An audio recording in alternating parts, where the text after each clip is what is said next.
And now I'll introduce our special guest. Hundreds of years ago, some smart merchants found a way to reduce the risk they took when they financed ships on trade expeditions, especially to the New World and Asia. The concept was elegantly simple, and it made perfect sense. They spread the risk around. Everyone paid a little, so individuals who were protected from huge losses when disaster struck, which sooner or later it invariably did. The first real insurance company was founded after the Great Fire of London in 1666, which destroyed 4/5 of the city. Those founders were shrewd businessmen too. One of the first things they did as a company was organize the equivalent of today's fire departments. Even then, it was all about managing and mitigating risk. Today, many insurance companies are huge, multifaceted investment and protection conglomerates. Safeguarding clients against loss, illness, and general calamity is only one of the things that they do. They're part of the financial services industry, selling and managing products that make money for their companies and their clients. Modern insurance companies have taken financial protection to a whole other level. They help their clients have enough money to live on in later years and to avoid losing what wealth they can accumulate, still managing risk. Our guest today leads one of Canada's oldest and most venerable insurance institutions.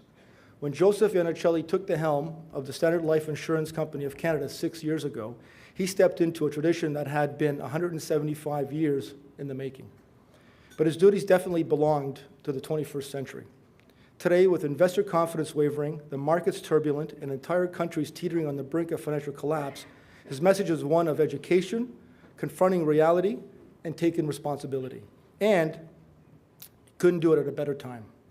Please welcome the President and CEO of the Standard Life Insurance Company of Canada, Joseph Iannicelli.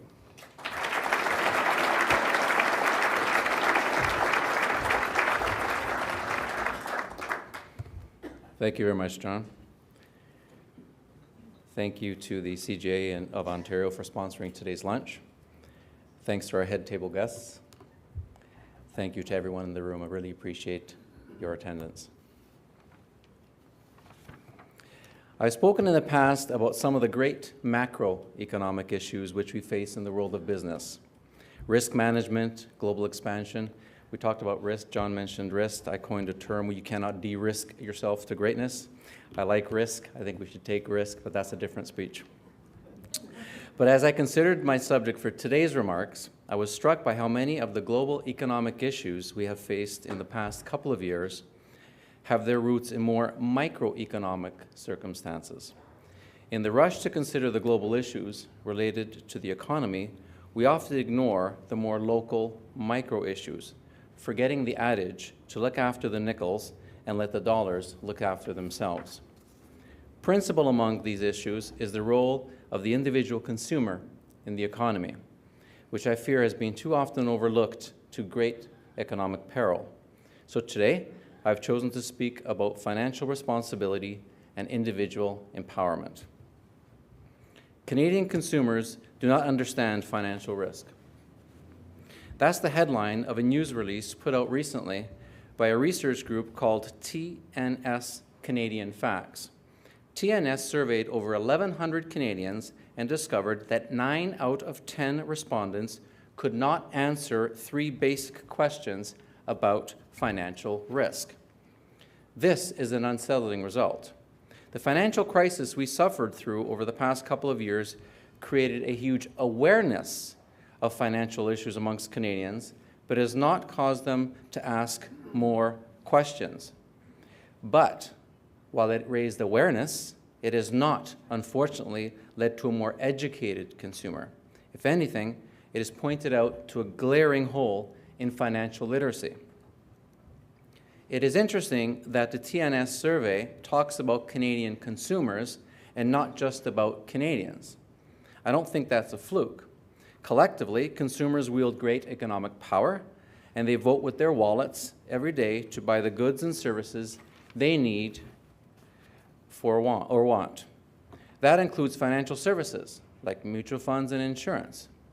The consumer rules with an iron fist. Just ask Chrysler or GM, whose own financial crises were ultimately caused by their failure to produce vehicles that customers wanted, or ask success stories like Apple or RIM, whose products so dominate our culture. Consumers are a big group and they get what they want. While there is safety and power in groups, we have to be careful of the pack mentality. Group think can be a dangerous thing. It allows each of us to hide behind others and can give us false comfort about what and how we consume. It can provide a false sense of security in how we handle or mishandle our money. Just because everyone is doing it doesn't make it right. Financial literacy is an individual issue, not a consumer issue. During the recent financial crises, Canadian consumers of all ages and backgrounds lost a lot of money in investments like mutual funds and shares in some of Canada's leading companies. Did they know that they can lose all or a substantial part of their investments? I doubt it. How many of you know someone who has postponed retirement just because their investments no longer allow them to retire this year or next year? The financial services industry could and should have done more to protect consumers. That's a given. My premise today, however, is that consumers themselves need to take more responsibility for their own financial affairs, including their choice of investments. After all, we're not just consumers. We're individuals, spouses, parents, colleagues, community members, and more. Every Canadian is an individual, and we all take responsibility, and we all should take responsibility for our own lives, for our own families, every day. That should include responsibility for our financial affairs. Why is it then that we may not invest as much time in our financial future as we do in, say, purchasing a car, or we were talking about a plasma screen TV? How is it that we know so little about something as important as saving for retirement or using debt prudently? Here are some of the facts that the Federal Task Force on Financial Literacy, of which Jacques Menard, our head table, is on, a really great initiative, has learned. Among young adults, 45% postpone their credit card balance from one month to another, and less than half of them know that they are paying interest on the postponed amount. Only 15% of workers aged 25 to 45 have set objectives and have developed a plan for retirement. Many Canadians believe that their Canada Pension Plan will take care of them in their old age, but they are not aware of the relatively small amounts that the CPP will pay them. In fact, many households in Canada are not saving enough to pay basic expenses in retirement, yet their needs in retirement are getting more and more great. Canadian expectations of their retirement income are completely out of line with what they are earning and what they are saving today. Canadian households' consumer debt exploded over the past 20 years, rising from 90% to 140% of income. In fact, many Canadians will go into retirement with a mortgage still owing on their homes. Our parents would never have accepted this. My father detested the whole idea of debt, as I'm sure many of our parents did. And other than the mortgage on his home, of which he had for a very short period of time, he owed money to no one. We always had a nice family car, which my dad paid in cash. And knowing that the car would not last forever, this is a God's honest true story, knowing that the car would not last forever, he started saving for his next car the day after he took possession of his new car, because he knew in 15 years he would need another car. And we would have a rope tied to the door, but that car would last 15 years, because that's when the money was there to buy a new one. He knew how to budget, and he knew how to stick to his budget. Many, if not most, Canadians today do not know how to budget, and most have never had a personal budget to guide their spending. Canada's youths are living beyond their means. 60% of them are in debt, and a third of them hold more than $10,000 in debt. And we as parents are also partially to blame, or as I like to say to my house, we blame the grandparents. We did a test of my kids. I have 3 kids, and they're probably just as spoiled as some of the other kids in the audience. Not that your kid's in the audience, but you know what I mean. And we went to a fast food. They wanted junk food, so we went to a mall, went to a fast food place, and my wife and I just sat down. We gave them $20. There's 3 of them. We gave them $20, and we said, "Okay, go buy your lunch." And we kind of walked away and sat down quite far, and we just kind of observed observed that they were going to the counter, and you saw them pointing, and I want this and I want that. They get to the counter, there's a lineup, they get to the counter, and we see this flurry of activity, and there's panic. Why? Because they bought $23 or $24 worth of food. They had $20 in their hand. So they're looking around for their parents. Their parents are nowhere to be found, purposely. Thank goodness we had some very kind and patient people in the rest of the line. But I finally walked over to them and I said, what's going on? Well, Dad, we don't have enough money. I said, oh, what'd you buy? Well, we bought this and that. And I said, well, how much was it? What was total? And I said, but why would you buy $23 worth of stuff if you only had $20 in your pocket? Well, we didn't look at the prices. Well, why wouldn't you have looked at the prices? Well, because it's lunch, and we never look at the prices when we buy stuff. And it struck me that we're part of this problem. And that, again, is a true story. And I would suggest some adults fall into that category as well. So just who is responsible for this situation? There are a lot of theories for the explosion in personal debt, but one of the more prominent explanations is Ronald Reagan.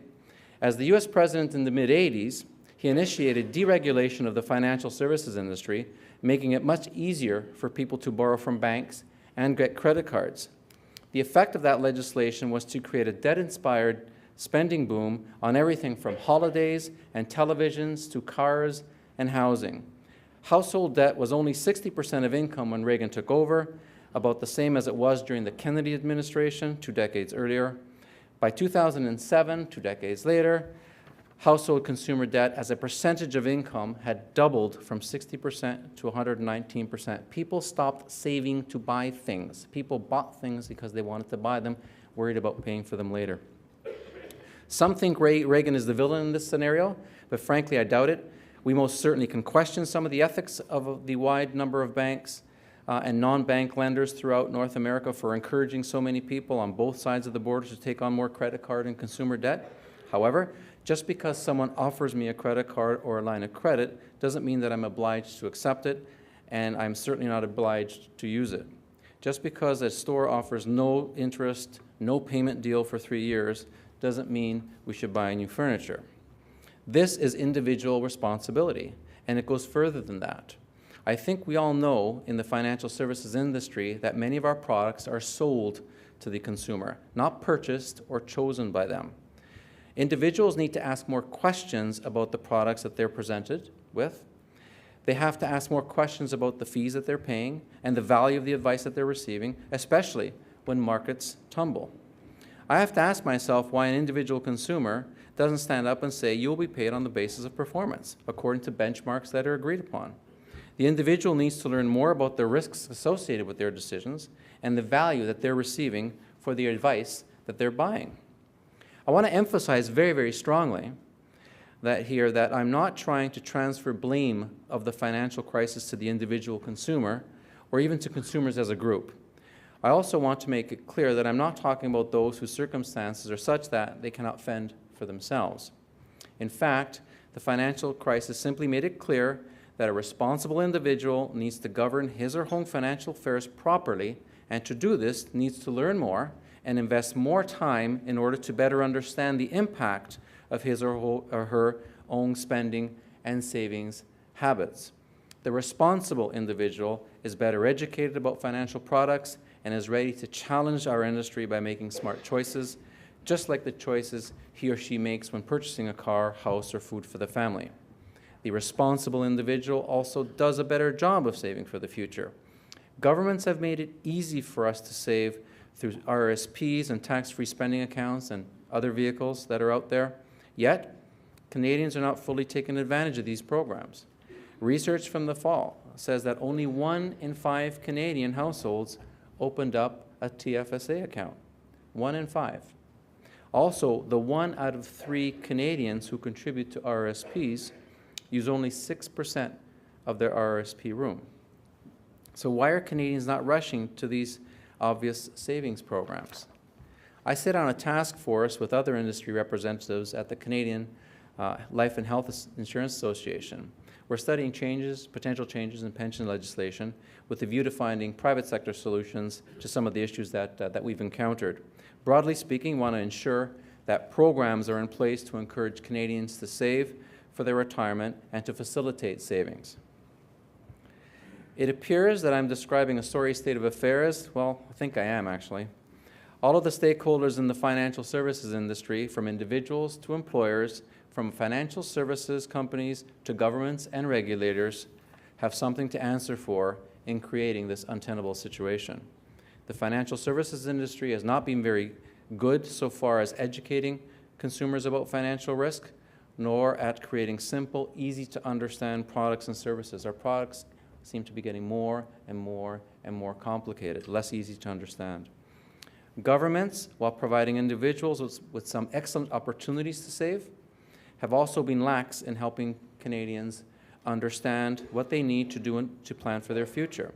How many schools, we were talking about this at the table, how many schools offer compulsory courses on the basics of budgeting and planning to their young students? Not many, at least not yet. We're hoping that changes. And finally, Canadians have themselves to blame. Canadians have to care more about their current financial situation by budgeting and spending more reasonably, using debt more intelligently, and accumulating savings more diligently. I'm not saying that we should all stop enjoying life, but we do need to better understand that the philosophy of spending as though only today counts might just backfire when we are in our 70s and 80s with only our government pension and small supplements to support us. Canadians have to learn to balance current consumption with long-term planning for retirement. My point here is that there exists in Canada a serious financial literacy deficit. Canadians do not generally understand how to manage their financial situation, or they don't want to. It's a growing social issue that must be addressed. So what do we do, and who does what? To start, all of the stakeholders need to reconsider their focus. I've already suggested what individuals should do. That's learn, budget, and save. To do so is to take responsibility and to empower the individual. The rest of the stakeholders, the financial services industry, employers of all sizes, government, need to focus on helping Canadians overcome their paralysis, and I'll call it paralysis, and helping them to learn, budget, and save. Government needs to make it easier for employers, including small and medium-sized enterprises, to step up to bat and do more for their employees. Of all stakeholders, employers are closest to the individual. We see our employees every single day. They have a stake in our businesses, and we have a stake in their lives. Canadians should be given greater access to workplace retirement plans. If every workplace, as an example, if every workplace with 20 employees or more was required to provide a group plan, it would ensure that at least 80% of private sector workers have access to a group plan, compared to only about 50% currently. And of course, the follow-up to that is make sure they contribute to the plan that they actually have been given access to, which might be the bigger problem. It could be done by allowing any employer, including self-employed workers, to participate in a single defined contribution plan for multiple unrelated employers. The CLHA has put out a paper on some of our recommendations. You can get that online if you like. Governments might also consider working together to educate and motivate Canadians to think more about their retirement planning. A government-sponsored public awareness campaign would be a great place to start, making people more mindful of their responsibilities. Maybe governments should even consider a scare campaign to get attention. I really do believe the situation is that serious, and it will explode on us later on. Asking the government to get involved in changing Canadians' behavior is not new. It's not easy, but it's not new. Governments have always done this type of campaign on issues ranging from using public transportation more, to encouraging kids to stay in school, or encouraging people not to smoke. Saving for the future is an important issue, and we need to get Canadians to act now. There are tools out there right now to teach our children early and to teach adults more about finance and savings, but unfortunately, they aren't engaging enough or don't seem to be working. There's something not right, because there are a lot of things out there that are not being used. Again, school curricula should include mandatory courses on the basics of financial literacy. Parents should also be part of their children's financial education. The financial services industry must continue to be a pivotal player in interacting with and educating the consumer. There is much that we can do. We can simplify our product offerings, proposing fewer products with better explanations of which financial objectives are met, the degree of risk associated with the product, and a realistic analysis of what taking that risk means to the consumer. We can be more creative in building group plans for small and medium-sized businesses. We need to respond to businesses' concerns about cost and time needed to administer plans, and we need to help these employers provide education programs to employees. We can provide better, simpler tools for researching and choosing products and services. Obviously, they should be internet-based, and while most of the tools should be self-help, perhaps we ought to find a more user-friendly way to provide feedback for questions and issues. We can increase our consumers' interest in financial matters by being more creative in our approach to education and marketing. Finally, the products and services we recommend should have strong benefits that help our clients build towards their futures.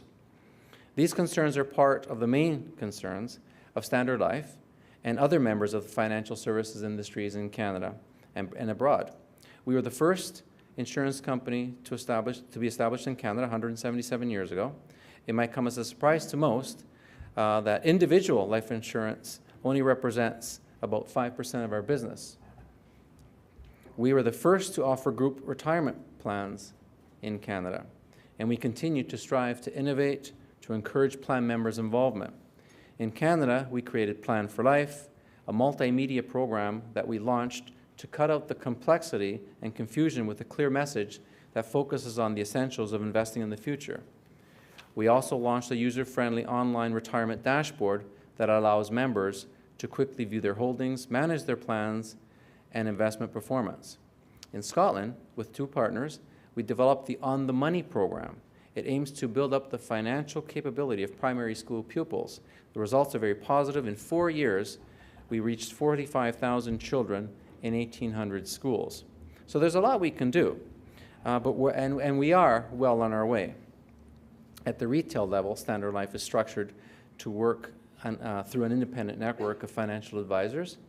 We will keep on working with these advisors to provide them with tools and support to help consumers understand their financial choices. But ultimately, Canadians must take responsibility for their own finances on a daily basis and in their planning for a life after they've stopped working.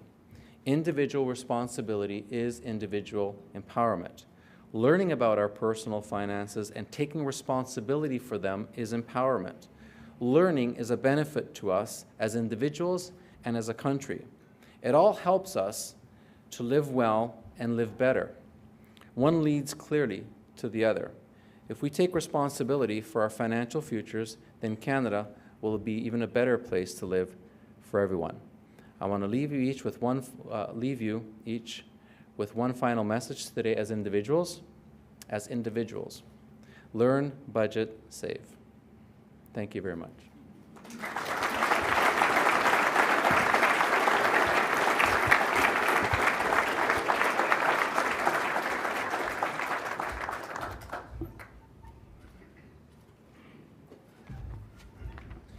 I'd now like to ask Howard Brown to come to the podium, Director of the Canadian Club of Toronto.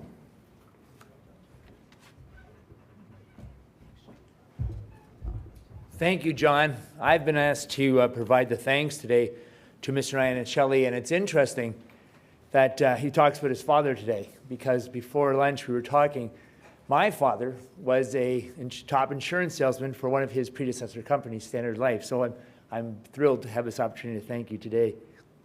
I think what you talked about today, in closing with learn, budget, and save, you've taken a message that we all need to hear, and I think it's inspiring to hear such provocative and interesting ideas and really proactive ideas to get Canadians thinking about their financial future. And as you've said many times, real progress and change only come with the right combination of leadership, creativity, and really a willingness to take calculated but responsible risks.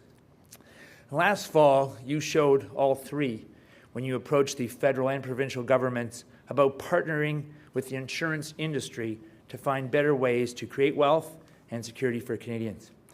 In today's economy, with so much uncertainty, there's a strong case to be made for government and private industry to work together to help people save and manage their money. Your ideas are ones whose time have certainly come. I want to thank you very much for joining us today, and thank you very much.